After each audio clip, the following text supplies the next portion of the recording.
Mis Yemek tariflerinden herkese merhabalar. Bugün sizlerle birlikte 5 çaylarının ve gün menülerinin vazgeçilmezi olan mercimek köftesi yapacağız.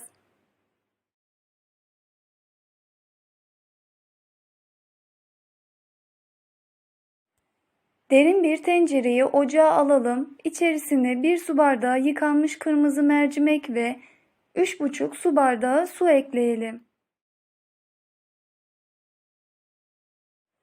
Mercimekler yumuşayıncaya kadar pişirelim.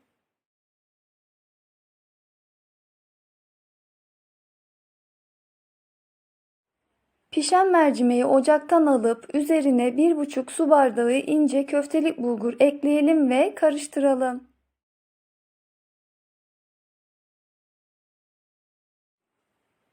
Tencerenin kapağını kapatıp 30 dakika dinlendirelim.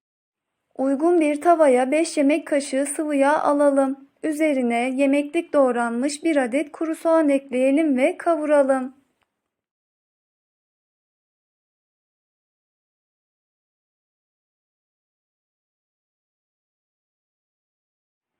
Bir yemek kaşığı domates salçası ve 1 yemek kaşığı biber salçası ekleyip kavurmaya devam edelim.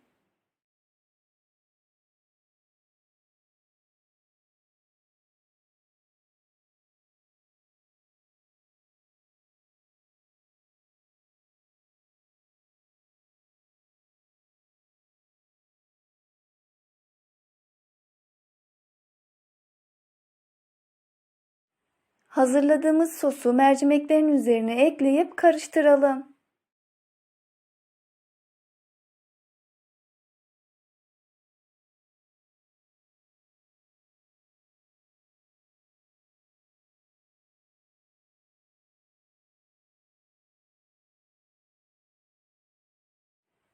Gerekirse bir miktar su ilave edebilirsiniz.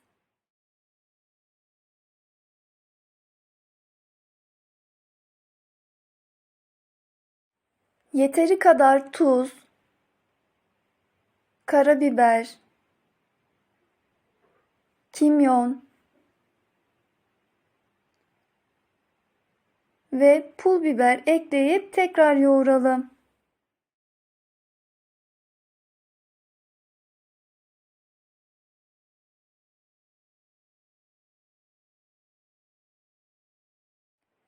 Son olarak doğranmış taze soğan, doğranmış maydanozu ekleyip son kez yoğuralım.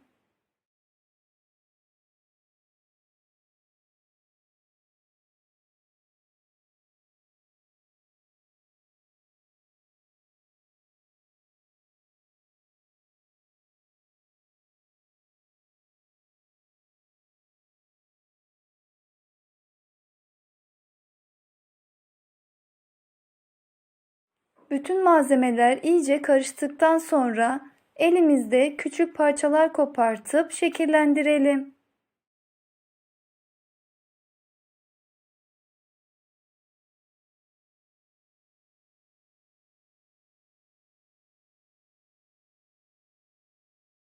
Şekillendirme kısmında dilerseniz minik kalıplar kullanabilirsiniz.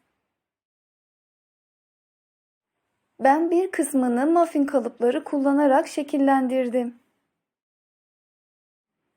Mercimek köftesi servise hazır. Deneyeceklere şimdiden afiyet olsun. Videolarımızı beğeniyorsanız kanalımıza abone olup bize destek olabilirsiniz.